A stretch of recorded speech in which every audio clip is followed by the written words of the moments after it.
إن الله يأمر بالعدل والإحسان وإيتاء ذي القربى وينهى عن الفحشاء والمنكر والبغي يعظكم لعلكم تذكرون۔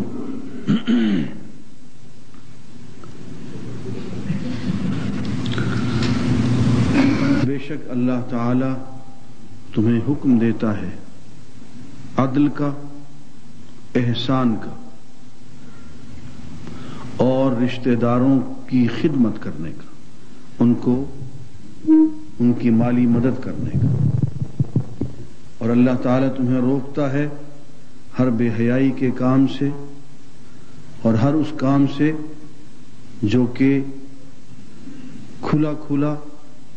کھلی کھلی برائی ہے، اور ہر اس کام سے جس میں اللہ تعالیٰ سے بغاوت ہے۔ اللہ تعالیٰ تمہیں نصیحت کرتا ہے تاکہ تم نصیحت حاصل کرو اور اس پہ عمل کرو۔ عزیزان گرامی، اس دنیا میں سچائی سے بڑھ کے کوئی نعمت نہیں ہے۔ صدق، انبیاء بھی صدق کی تعلیم دینے آئے ہیں،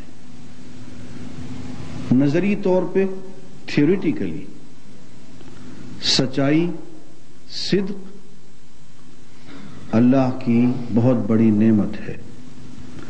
سچائی پہ جب عمل کریں، اسی سچائی کو عمل کا روپ دے دیں تو اسے امانت کہتے ہیں۔ ہر چیز کو، ہر شخص کو سچائی کے مطابق، اس کے حق کے مطابق آپ دیتے چلے جائیں، خود بھی لیں، حق کے مطابق لیں، سچائی کے مطابق فیصلے کریں، یہ امانت ہو جائے گا۔ صدق پہ، سچائی پہ اپنی مرضی سے عمل کریں، اپنے شوق سے عمل کریں تو وہ امانت ہے، اور صدق پہ اگر ڈنڈے کے زور پہ عمل کرایا جائے تو اسے عدل کہتے ہیں۔ اس پہ جبراً عمل کرایا جائے تو اسے عدل کہتے ہیں۔ اجتماعی طور پہ معاشرے میں بحیثیت نظام کے جس چیز کا مطالبہ کیا جاتا ہے، کم سے کم چیز کا، وہ عدل ہے۔ کیا بول تو چاہیے کہ لوگ اپنی مرضی سے ہی صدق پہ عمل کریں۔ اگر اپنی مرضی سے عمل نہیں کرتے ہیں تو انہیں سچائی پہ عمل کرنے پہ مجبور کیا جائے۔ کسی کو یہ اختیار نہ ہو کہ وہ کسی کے حق پہ ڈاکہ ڈالے، یہ عدل کہلاتا۔ اس لیے فرمایا ان اللہ یأمر بالعدل والاحسان۔ عدل کے اور احسان کے تقاضے الگ الگ ہوتے ہیں۔ کم سے کم جس چیز کا مطالبہ کیا جاتا ہے وہ عدل ہے، اور توقع جس چیز کی رکھی جاتی ہے وہ امانت ہے اور احسان ہے۔ عدل کا تقاضا اور ہوتا ہے، احسان کا تقاضا اور ہوتا ہے۔ ایک شخص نے قتل کیا، مقتول کے وارثین قتل کے بدلے میں عدل کا مطالبہ کرتے ہیں، اسے قتل کے بدلے میں قتل کیا جائے گا، قصاص۔ یہ عدل کا تقاضا ہے۔ احسان کا تقاضا کیا ہے کہ مقتول کے وارثین اسے معاف کر دیں، وہ تقاضا الگ ہو جائے گا۔ شریعت انفرادی طور پہ جس چیز کا مطالبہ کرتی ہے وہ احسان ہے، لیکن احسان کو نافذ نہیں کرتی۔ احسان پہ جبر نہیں ہوتا۔ نافذ جس چیز کو کیا جاتا ہے جبرن، جو بیر منیمم ہے، وہ عدل ہے۔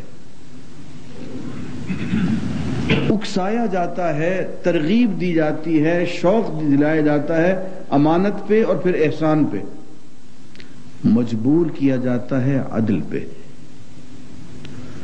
اور شوق دلایا جاتا ہے ایتاء ذی القربیٰ پہ۔ ہر شخص اپنے اپنے رشتہ داروں کا خیال رکھے، کسی کا رشتہ دار بھوکا نہ رہے، اور وہ رشتہ دار جو ہمسایہ بھی ہو وہ تو بہت ہی خطرناک ہے. ایک کریلا اور ایک نیم چڑھا، ایک رشتہ دار اور ایک ہمسایہ. ہمسائے کے حقوق اپنی جگہ پہ، رشتہ دار کے حقوق اپنی جگہ پہ، لیکن والجار ذی القربہ جو بن جاتا ہے کہ ہمسایہ بھی ہو اور رشتہ دار بھی ہو، اس کے حقوق بہت زیادہ ہو جاتے ہیں. فرمایا ان لوگوں کو اپنی جیب سے دیتے رہا کرو، ان پہ خرچ کرنا چاہیے، ان پہ احسان کرنا چاہیے، ان کی خبر گیری کرنی چاہیے، ان کی مشکل کے اوقات میں، ضرورت کے اوقات میں ان کا ساتھ دینا چاہیے. ہمسایوں کے بھی حقوق ہیں. حضور اکرم صلی اللہ علیہ وسلم فرماتے ہیں کہ مجھے ہمسائے کی اس قدر تاکید کی گئی، ہمسائے کی خبر گیری کی اور ہمسائے کی خدمت کی کہ ظننت انہ سیؤرث، کہ مجھے گمان ہوا کہ شاید یہ ہمسایہ وراثت میں بھی شریک کر دیا جائے گا. اور فرمایا کہ لیس بالمؤمن الذی یشبع وجارہ جائع بجنبہ، ایسا شخص مومن نہیں ہو سکتا کہ خود پیٹ بھر کے کھا لے اور اس کا ہمسایہ اس کے پہلو میں رہتا ہو اور بھوکا ہو. تو عزیزان گرامی، ایتاء ذی القربہ، یہ تیسری چیز اس کی تاکید فرمائی، عدل کی، احسان کی، رشتہ داروں کی نگہبانی کی. اور ایک بات میں عرض کروں کہ حضور اکرم صلی اللہ علیہ وسلم کا دعوت کا جو انداز تھا، دین کی تبلیغ کا جو انداز تھا، وہ خدمت سے شروع ہوتا تھا. آپ سیدھے سیدھے دعوت نہیں دیتے تھے. پہلے کبھی عیادت پہ گئے، کبھی خبرگیری پہ گئے، کبھی کھانے پہ بلایا، کبھی تحفہ عطا فرما دیا، دوستی گانٹھی، دل میں محبت پیار پیدا کیا، اور پھر دین کی دعوت بھی دے دی. ایک یہودی نوجوان جب اس کے مرنے کا وقت آیا تو حضور اکرم صلی اللہ علیہ وسلم، وہ ملتا رہتا تھا حضور سے، حضور اس کے پاس جاتے رہتے تھے. اس کے مرنے کا وقت آیا تو حضور اس کے پاس تشریف لے گئے. آخری وقت میں اسے کہا کہ بیٹے اسلام قبول کر لے اور میری نبوت کی شہادت دے دے. تو اس نوجوان نے اپنے والد کی طرف دیکھا، والدین کی طرف دیکھا. والدین حضور کی حسن اخلاق سے اس قدر متاثر تھے کہ انہوں نے کہا کہ تمہیں رسول اللہ جو کہتے ہیں ان کی بات مان لو. تو اس نوجوان نے مرنے سے پہلے اسلام قبول کر لیا. تو دین کا کام خدمت کے ذریعے سے، محبت کے راستے سے ہوتا ہے، یہ فلسفے اور منطق کے راستے سے نہیں ہوتا. اس لیے ان تین باتوں کا حکم دے دیا، عدل کا، احسان کا، ایتاء ذی القربہ کا. اور میں کہ ان تین کاموں سے باز آ جاؤ، فحشاء، منکر، بغش. یہ تین کام وہ ہیں جن میں ہم گلے تک دھنس چکے ہیں. منکر اس بات کو کہتے ہیں جس سے ہر شخص انکار کرے، ہر شخص جس کو برا سمجھے، کافر کیا مسلم کیا، ہر شخص کے نزدیک وہ ایک بری چیز ہو. جھوٹ ہر شخص کے نزدیک بری چیز ہے. کسی پہ ظلم کرنا ہر معاشرے میں برا سمجھا، ان کو منکرات کہا جاتا ہے کہ وہ برائیاں جن کو ہر شخص برا جانے اس کو منکر کہتے ہیں. اور بغض، سرکشی، فرمایا کہ یہ سرکشی کی تمام برائیاں، منکرات، بے حیائیاں، ان سب سے باز آ جاؤ. اور پھر آگے چل کے فرمایا ان القرآن یہدی للتی ہی اقوم، قرآن مجید اس راستے کی طرف بلاتا ہے جو کہ بالکل سیدھا ہے، صراط مستقیم ہے. اس سے پہلے سورت میں کہا گیا کہ ان ھذا صراط علی مستقیم، دیکھو یہ راستہ ہے جو سیدھا مجھ تک پہنچتا ہے. تو یہ صراط مستقیم ہے، صراط اقوم ہے، قرآن مجید کا راستہ، سیرت طیبہ کا راستہ. عزیزان گرامی، دعا کریں اللہ تعالیٰ قرآن مجید پڑھنے سمجھنے کی اور سیرت طیبہ کے مطالعے کی ہر دم توفیق نصیب فرمائے. بسم اللہ الرحمن الرحیم. سبحان الذي أسرى بعبده ليلا من المسجد الحرام إلى المسجد الأقصى الذي باركنا حوله لنريه من آياتنا. صدق اللہ العظیم. پاک ہے وہ ذات جو اپنے بندے کو راتوں رات لے گیا مسجد حرام سے مسجد اقصی کی طرف. یہ اس لیے ہوا تاکہ ہم اسے دکھائیں اپنی کچھ نشانیاں. عزیزان گرامی، اشارہ واقعہ اسراء کی طرف ہے جو ابتدا ہے معراج کی. حضور اکرم صلی اللہ علیہ وسلم کو مسجد حرام سے مسجد اقصی کی طرف لے جایا گیا اور مسجد اقصی سے پھر آگے کائنات کی اہم نشانیوں کی سیر کرائی گئی.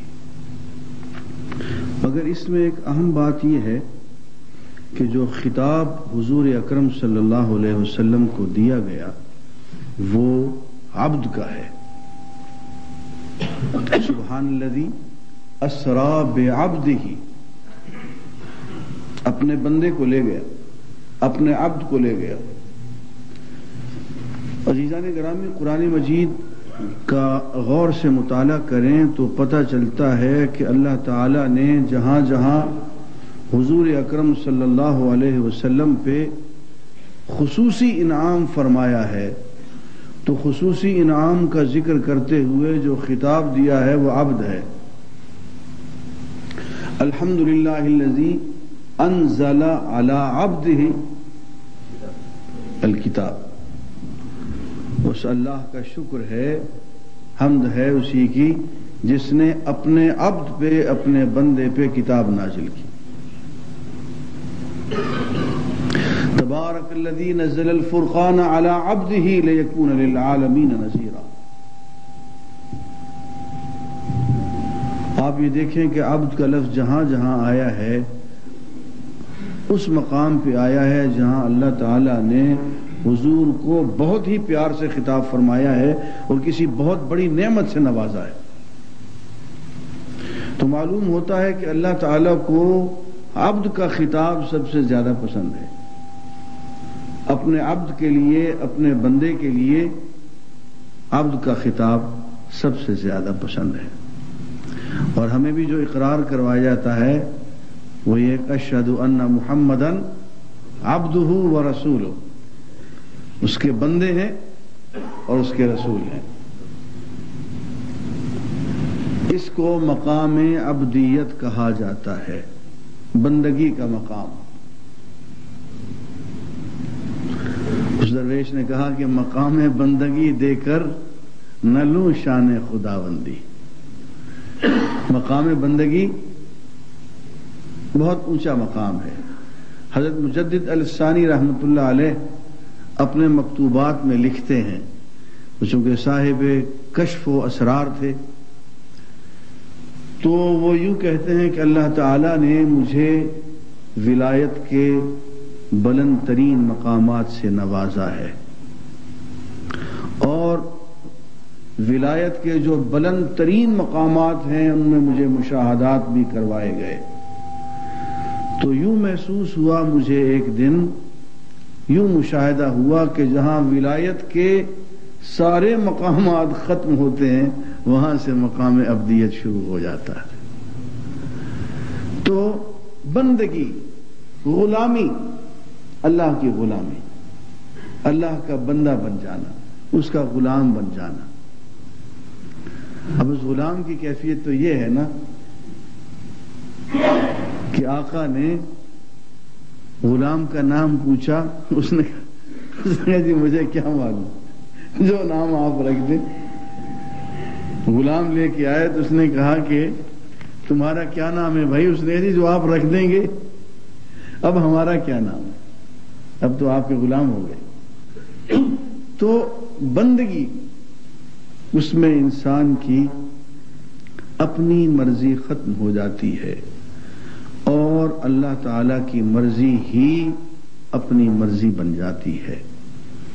لیکن اس کا فائدہ پھر یہ ہوتا ہے کہ شروع میں تو انسان اپنی مرضی کو فنا کر دیتا ہے اور اللہ تعالی کی مرضی کو اپنا لیتا ہے اور اپنی مرضی کی نفی کرتا، اپنے اختیار کی، اپنی مرضی کی نفی کرتا چلا جاتا ہے کہ جو سائیں کی مرضی وہی ہماری. لیکن ایسا ہوتے ہوتے سائیں جو ہے نا وہ بہت محبت والا ہے اور بہت غیرت والا ہے. جو شخص اپنی مرضی کو سائیں کی مرضی میں فنا کر دے تو پھر وہ اپنی مرضیاں نہیں کیا کرتا. وہ کہتا اچھا پھر تو ہی بتا تیری رضا کیا ہے. یہ ہے وہ بات جو علامہ رحمۃ اللہ علیہ نے کہا کہ خدا بندے سے خود پوچھے بتا تیری رضا کیا ہے.